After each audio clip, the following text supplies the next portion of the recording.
Section 5. The Struggle for a Normal Working Day. Compulsory Laws for the Extension of the Working Day from the middle of the 14th to the end of the 17th century. What is a working day? What is the length of time during which capital may consume the labor power whose daily value it buys? How far may the working day be extended beyond the working time necessary for the reproduction of labor power itself? It has been seen that to these questions capital replies. The working day contains the full 24 hours, with the deduction of the few hours of repose without which labor power absolutely refuses its services again. Hence it is self-evident that the laborer is nothing else, their whole life through, than labor power, that therefore all their disposable time is by nature and law labor time, to be devoted to the self-expansion of capital, time for education, for intellectual development, for the fulfilling of social functions and for social intercourse, for the free play of their bodily and mental activity, even the rest time of Sunday, and that, in a country of Sabbatarians, moonshine. Footnote, in England even now occasionally in rural districts, a laborer is condemned to imprisonment for desecrating the Sabbath by working in their front garden. The same laborer is punished for breach of contract if they remain away from their metal, paper, or glass works on the Sunday, even if it be from a religious whim. The Orthodox Parliament will hear nothing of Sabbath breaking if it occurs in the process of expanding capital. A memorial, August 1863, in which the London day laborers and fish and poultry shops asked for the abolition of Sunday labor, states that their work lasts for the first 6 days of the week on an average 15 hours a day, and on Sunday 8 to 10 hours. From this same memorial we learn also that the delicate gourmands among the aristocratic hypocrites of Exeter Hall especially encourage this Sunday labor. These, quote, holy ones, so zealous in attending to their bodily pleasures, show their Christianity by the humility with which they bear the overwork, the privations, and the hunger of others. Gluttony is more ruinous to their stomachs.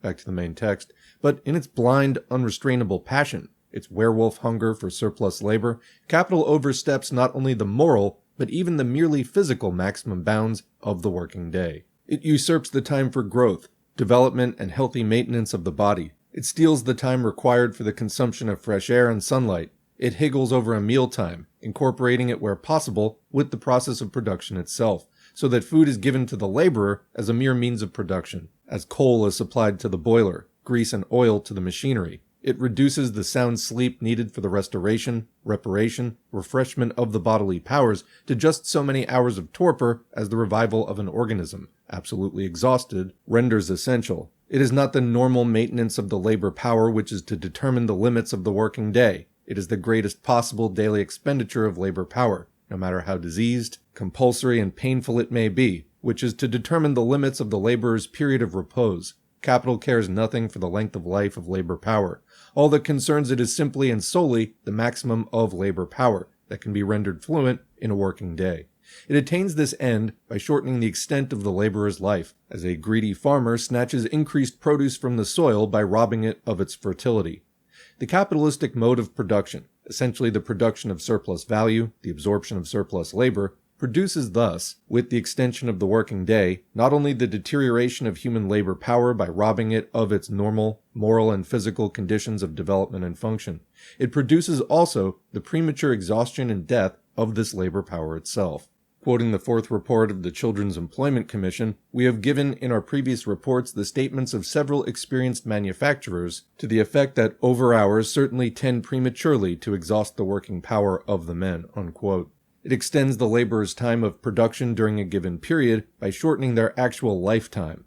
But the value of the labor power includes the value of the commodities necessary for the reproduction of the worker, or for the keeping up of the working class. If then the unnatural extension of the working day that capital necessarily strives after in its unmeasured passion for self-expansion shortens the length of life of the individual laborer, and therefore the duration of their labor power, the forces used up have to be replaced at a more rapid rate, and the sum of the expenses for the reproduction of labor power will be greater. Just as in a machine, the part of its value to be reproduced every day is greater the more rapidly the machine is worn out.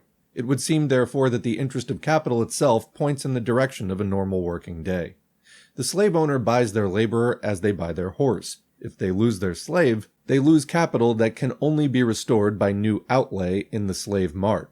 but, quote, the rice grounds of Georgia or the swamps of the Mississippi may be fatally injurious to the human constitution, but the waste of human life which the cultivation of these districts necessitates is not so great that it cannot be repaired from the teeming preserves of Virginia and Kentucky. Considerations of economy, moreover, which, under a natural system, afford some security for humane treatment by identifying the master's interest with the slave's preservation, when once trading in slaves is practiced, become reasons for racking to the uttermost the toil of the slave, for when their place can at once be supplied from foreign preserves, the duration of their life becomes a matter of less moment than its productiveness while it lasts. It is accordingly a maxim of slave management in slave-importing countries that the most effective economy is that which takes out of the human chattel, in the shortest space of time, the utmost amount of exertion it is capable of putting forth. It is in tropical culture, where annual profits often equal the whole capital of plantations, that Negro life is most recklessly sacrificed. It is the agriculture of the West Indies, which has been for centuries prolific of fabulous wealth, that has engulfed millions of the African race. It is in Cuba at this day, whose revenues are reckoned by millions, and whose planters are princes, that we see in the servile class the coarsest fare, the most exhausting and unremitting toil, and even the absolute destruction of a portion of its numbers every year. That's quoting from Cairnes's The Slave Power. Horace said, "It is of you that the story is told. For slave trade, read Labor Market. For Kentucky and Virginia, Ireland, and the agricultural districts of England, Scotland, and Wales. For Africa, Germany." We heard how overwork thinned the ranks of the bakers in London. Nevertheless, the London labor market is always overstocked with German and other candidates for death in the bakeries. Pottery, as we saw, is one of the shortest-lived industries. Is there any want, therefore, of potters? Josiah Wedgwood, the inventor of modern pottery, himself originally a common workman, said in 1875 before the House of Commons that the whole trade employed from 15,000 to 20,000 people. In the year 1861, the population alone of the town centers of this industry in Great Britain numbered 101,302. Quoting Farron's speech in the House of Commons, April 1863, the cotton trade has existed for 90 years. It has existed for 3 generations of the English race, and I believe I may safely say that during that period it has destroyed 9 generations of factory operatives. Unquote. No doubt, in certain epochs of feverish activity, the labor market shows significant gaps. In 1834, for example. But then the manufacturers proposed to the Poor Law Commissioners that they should send the surplus population of the agricultural districts to the north, with the explanation, quote, that the manufacturers would absorb and use it up. Quoting Farron's speech again, those were the very words used by the cotton manufacturers. Agents were appointed with the consent of the Poor Law Commissioners. An office was set up in Manchester, to which lists were sent of those workpeople in the agricultural districts wanting employment, and their names were registered in books.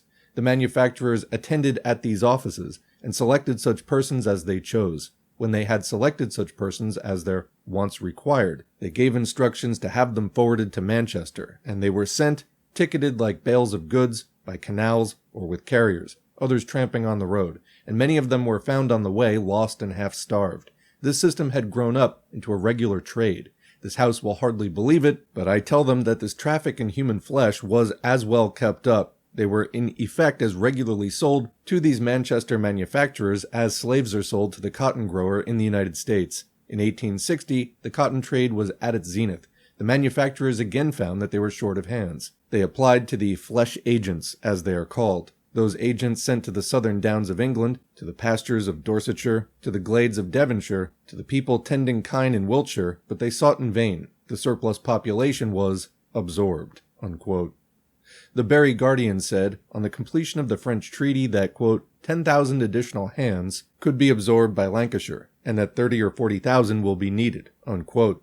After the flesh agents and sub-agents had in vain sought through the agricultural districts, quote, a deputation came up to London and waited on the right honourable gentleman, Mr. Villiers, president of the Poor Law Board, with a view of obtaining poor children from certain union houses for the mills of Lancashire.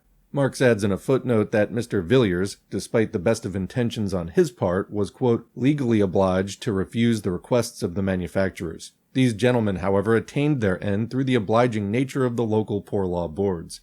Mr. A. Redgrave, inspector of factories, asserts that this time the system under which orphans and pauper children were treated legally as apprentices, quote, was not accompanied with the old abuses, On these abuses, see Engels, Condition of the Working Class in England, although in one case there certainly was, quote, abuse of this system in respect to a number of girls and young women brought from the agricultural districts of Scotland into Lancashire and Cheshire, unquote. Under this system, the manufacturer entered into a contract with the workhouse authorities for a certain period. He fed, clothed, and lodged the children and gave them a small allowance of money.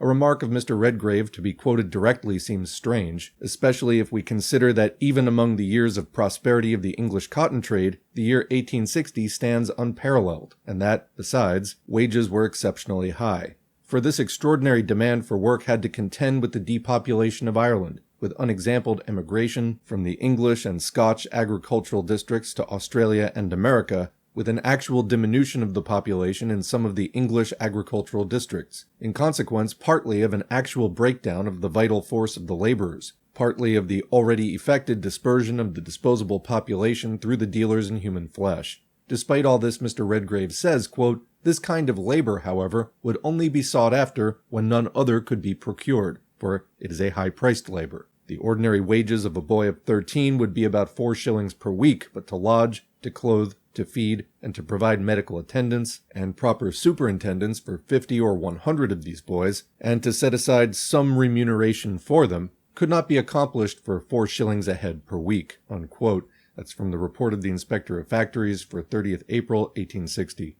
Mr. Redgrave forgets to tell us how the laborer himself can do all this for his children out of their 4 shillings a week wages, when the manufacturer cannot do it for the 50 or 100 children lodged, boarded, superintended altogether. To guard against false conclusions from the text, I ought here to remark that the English cotton industry, since it was placed under the Factory Act of 1850, with its regulations of labor time, etc., must be regarded as the model industry of England. The English cotton operative is in every respect better off than his continental companion in misery. Quote, "The Prussian factory operative labors at least 10 hours per week more than his English competitor, and if employed at his own loom in his own house, his labor is not restricted to even those additional hours." That's quoting from the report of Inspector of Factories, 31st October 1855.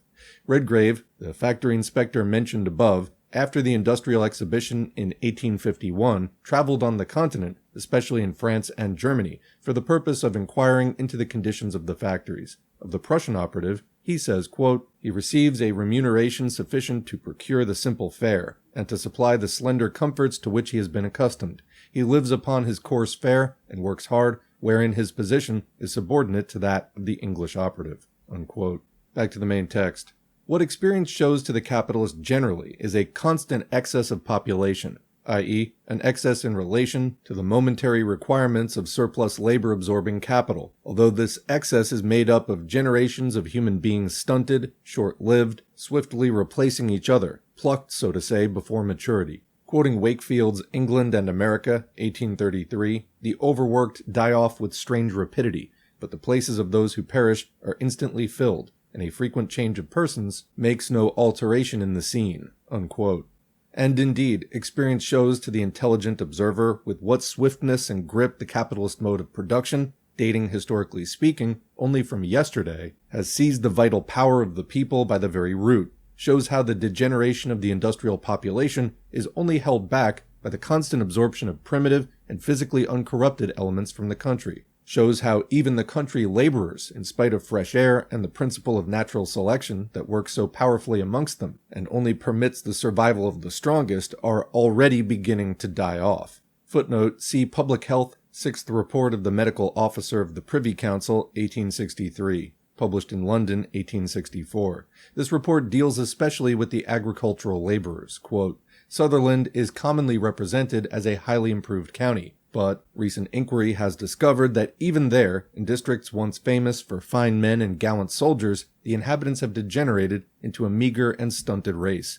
In the healthiest situations, on hillsides fronting the sea, the faces of their famished children are as pale as they could be in the foul atmosphere of a London alley." That's quoting from William Thomas Thornton, Overpopulation and Its Remedy. Marx adds, they resemble in fact the 30,000 gallant Highlanders whom Glasgow pigs together in its wines and closes with prostitutes and thieves.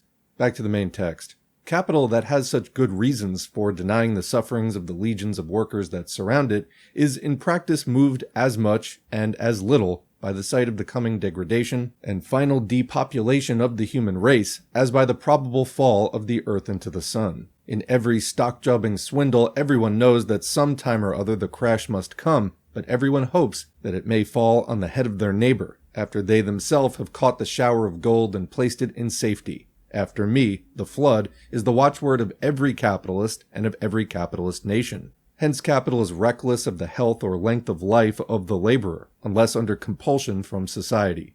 Comment: anybody who thinks that Marxism doesn't have anything to do with public health or with environmental concerns, which are also part of public health, please take note.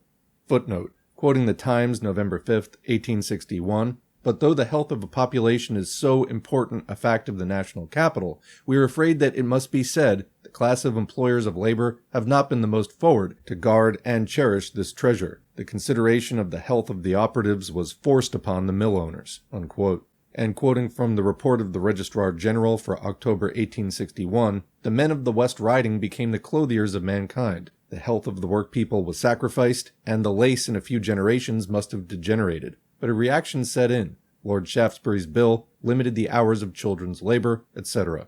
Back to the main text. To the outcry as to the physical and mental degradation, the premature death, the torture of overwork, it answers, "Ought these to trouble us, since they increase our profits?" But looking at things as a whole, all this does not indeed depend on the good or ill will of the individual capitalist. Free competition brings out the inherent laws of capitalist production, in the shape of external coercive laws having power over every individual capitalist. So commenting, Marx is saying that even if some individual capitalists care about this, it doesn't really depend on the good or ill will or the intentions of the individual capitalist. Because why? The overall rules, the basic logic, which is unavoidable, of capitalist competition forms a set of influences which the capitalist really can't deviate from much. In other words, it winds up overriding the intentions of individual capitalists. That's done by the system that they're participating in, the logic of capitalist production itself. Footnote: we therefore find, e.g., that in the beginning of 1863, 26 firms owning extensive potteries in Staffordshire, amongst others Josiah Wedgwood and Sons, petition in a memorial for, quote, "some legislative enactment," unquote. Competition with other capitalists permits them no voluntary limitation of working time for children, etc. Quote, "Much as we deplore the evils before mentioned, it would not be possible to prevent them by any scheme of agreement between the manufacturers. Taking all these points into consideration, we have come to the conviction that some legislative enactment is wanted," unquote. Most recently, a much more striking example offers. The rise in the price of cotton during a period of feverish activity had induced the manufacturers in Blackburn to shorten, by mutual consent, the working time in their mills during a certain fixed period. This period terminated about the end of November 1871. Meanwhile, the wealthier manufacturers, who combined spinning with weaving, used the diminution of production resulting from this agreement to extend their own business, and thus to make great profits at the expense of the small employers. The latter thereupon turned in their extremity to the operatives, urged them earnestly to agitate for the 9 hours system, and promised contributions in money to this end. Back to the main text. The establishment of a normal working day is the result of centuries of struggle between capitalist and laborer. The history of this struggle shows two opposed tendencies. Compare, for example, the English factory legislation of our time with the English labor statutes from the 14th century to well into the middle of the 18th. Footnote: the labor statutes, the like of which were enacted at the same time in France, the Netherlands, and elsewhere, were first formally repealed in England in 1813, long after the changes in methods of production had rendered them obsolete. Back to the main text. Whilst the modern factory acts compulsorily shortened the working day, the earlier statutes tried to lengthen it by compulsion. Of course, the pretensions of capital in embryo, when beginning to grow, it secures the right of absorbing a sufficient quantity of surplus labor, not merely by the force of economic relations, but by the help of the state, appear very modest when put face to face with the concessions that, growling and struggling, it has to make in its adult condition. It takes centuries ere the free laborer, thanks to the development of capitalistic production, agrees, i.e., is compelled by social conditions, to sell the whole of their active life, their very capacity for work, for the price of the necessaries of life, their birthright, for a mess of pottage. Hence, it is natural that the lengthening of the working day, which Kapital, from the middle of the 14th to the end of the 17th century, tries to impose by state measures on adult laborers, approximately coincides with the shortening of the working day, which, in the second half of the 19th century, has here and there been effected by the state to prevent the coining of children's blood into capital. That which today, e.g. in the state of Massachusetts, until recently the freest state of the North American Republic, has been proclaimed as the statutory limit of the labor of children under 12, was in England, even in the middle of the 17th century, the normal working day of able-bodied artisans, robust laborers, athletic blacksmiths. Footnote, quoting the General Statutes of Massachusetts, no child under 12 years of age shall be employed in any manufacturing establishment more than 10 hours in one day, unquote. The various statutes were passed between 1836 and 1858.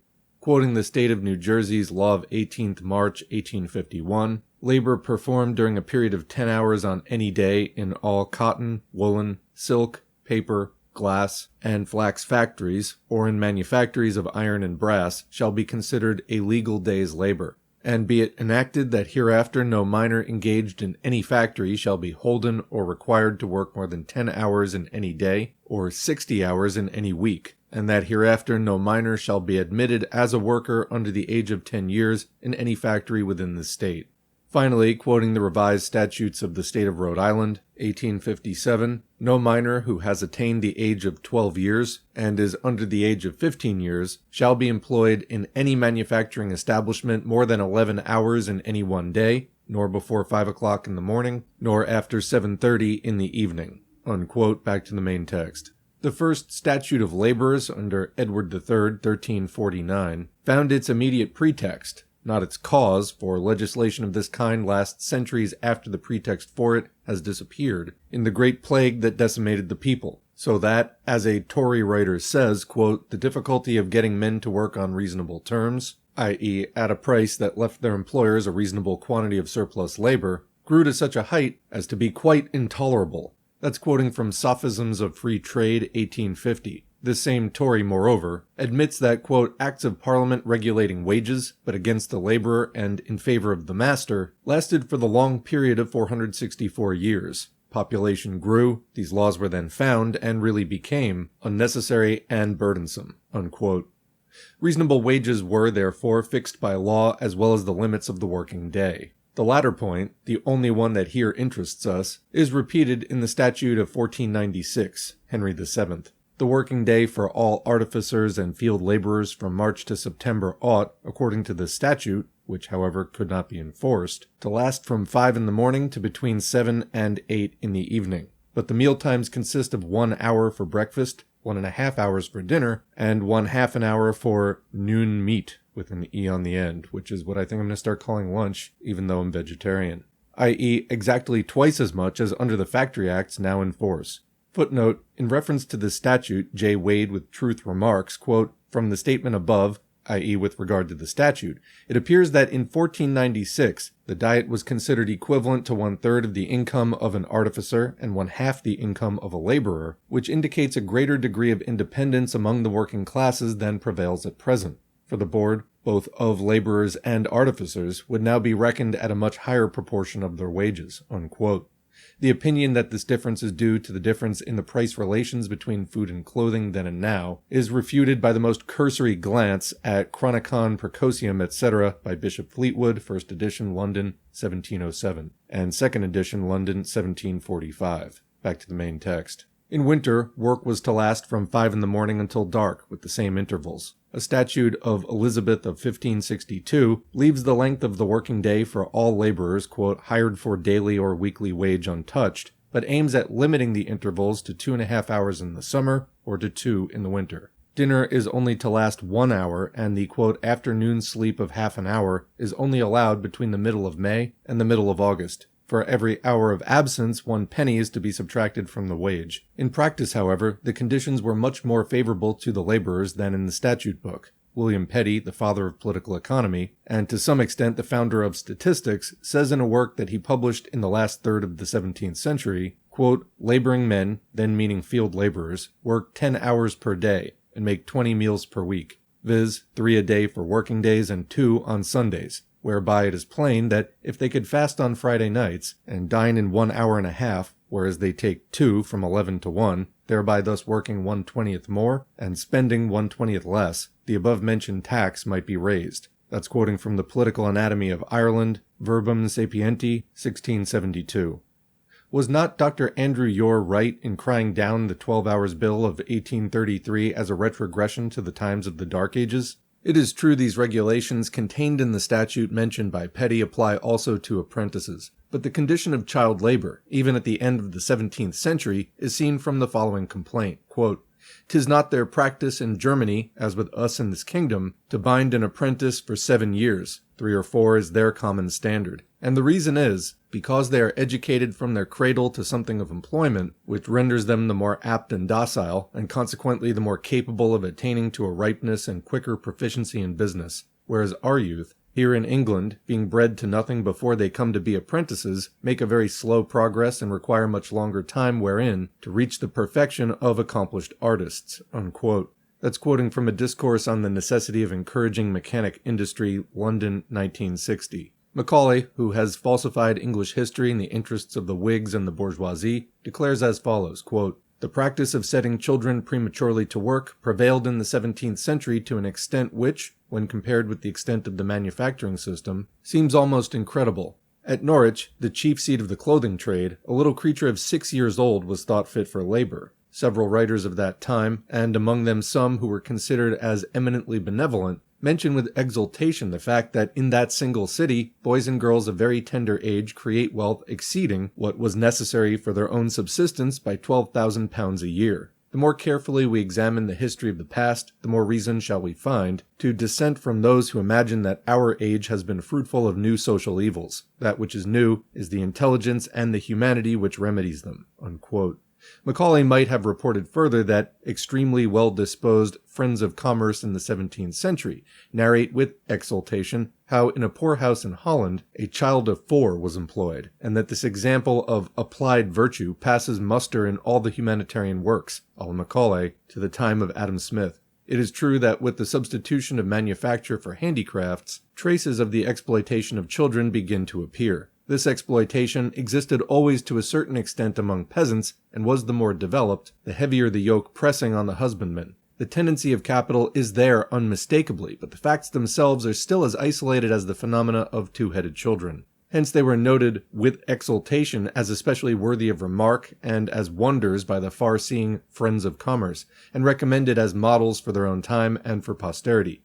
The same Scotch sycophant and fine talker, Macaulay, says, quote, "We hear today only of retrogression and see only progress." Unquote. What eyes, and especially what ears.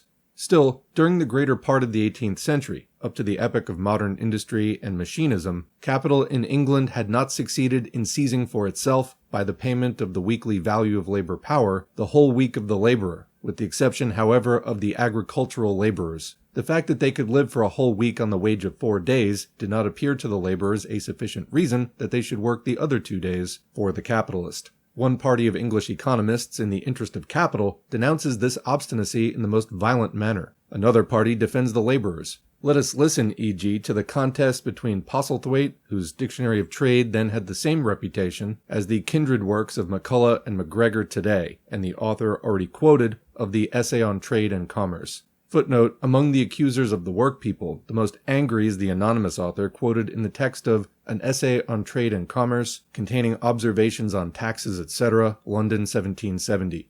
He had already dealt with the subject in his earlier work, Consideration on Taxes, 1765. On the same side follows Polonius Arthur Young, the unutterable statistical prattler. Among the defenders of the working classes, the foremost are Jacob Vanderlint in Money Answers All Things, London, 1734, the Reverend Nathaniel Forster, D.D., in An Enquiry into the Causes of the Present High Price of Provisions, 1767, Dr. Price, and especially Postlethwaite, as well in the supplement to his Universal Dictionary of Trade and Commerce, as in his Great Britain's Commercial Interest Explained and Improved, 2nd edition, 1755.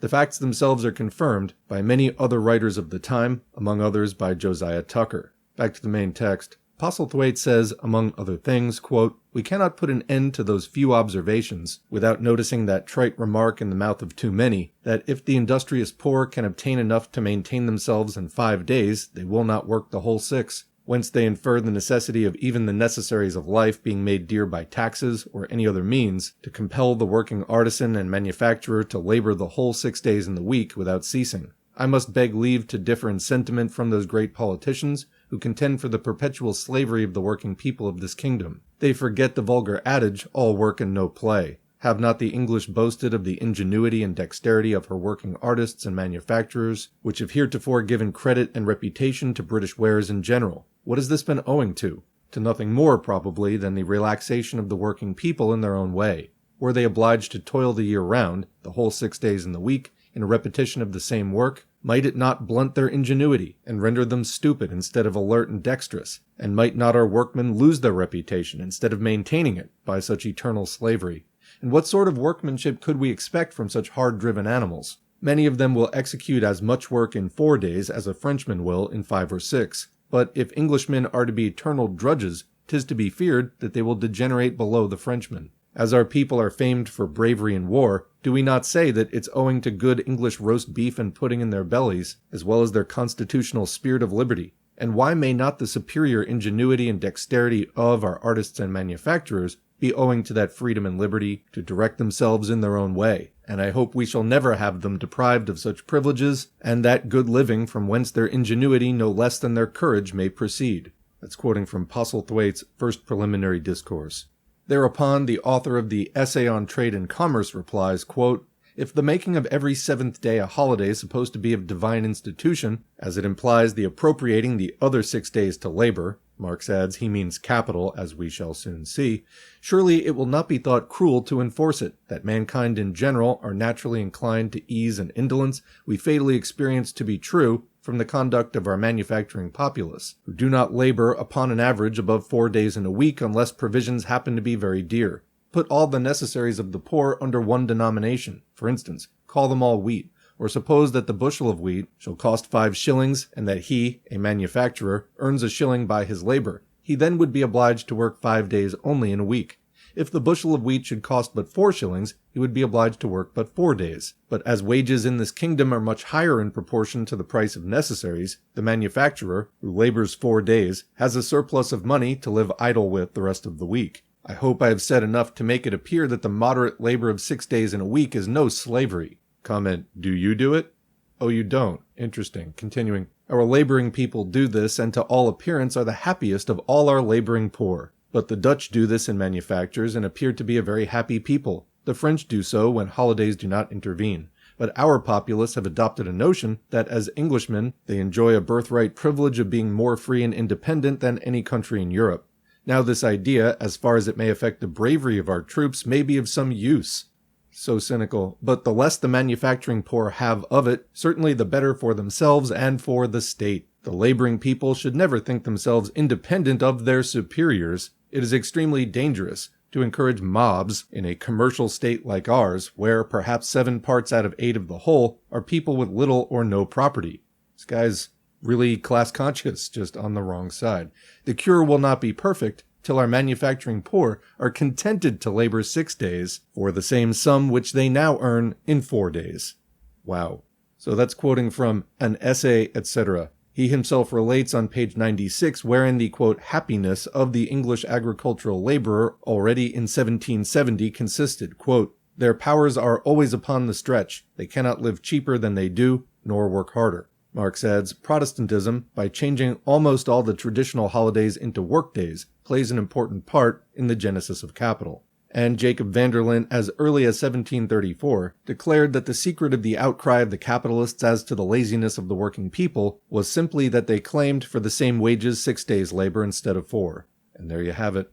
To this end, and for extirpating idleness, debauchery, and excess, promoting a spirit of industry, quote, lowering the price of labor in our manufactories, and easing the lands of the heavy burden of poor's rates, our faithful Eckhart of Kapital proposes this approved device, to shut up such laborers as become dependent on public support, in a word, paupers, in a, quote, ideal workhouse. Such ideal workhouse must be made a, quote, house of terror, and not an asylum for the poor, quote, where they are to be plentifully fed, warmly and decently clothed, and where they do but little work. This is all quoting the same source. In this house of terror, this, quote, ideal workhouse, the poor shall work 14 hours in a day, allowing proper time for meals, in such manner that there shall remain 12 hours of neat labor, unquote. Quote, the French, he says, laugh at our enthusiastic ideas of liberty, unquote. 12 working hours daily in the ideal workhouse, in the House of Terror of 1770. 63 years later, in 1833, when the English Parliament reduced the working day for children of 13 to 18 in 4 branches of industry to 12 full hours, the judgment day of English industry had dawned. In 1852, when Louis Bonaparte sought to secure his position with the bourgeoisie by tampering with the legal working day, the French working people cried out with one voice, "The law that limits the working day to 12 hours is the one good that has remained to us of the legislation of the Republic." That was found in the report of the Inspector of Factories, 1856. The French 12 Hours Bill of September 5, 1850, a bourgeois edition of the decree of the Provisional Government of March 2, 1848, holds in all workshops without exceptions. Before this law, the working day in France was without definite limit. It lasted in the factories 14, 15, or more hours. See Of the Working Classes in France during the year 1848 by M. Blanqui. And this is M. Blanqui, the economist, not the revolutionist, who had been entrusted by the government with an inquiry into the condition of the working class.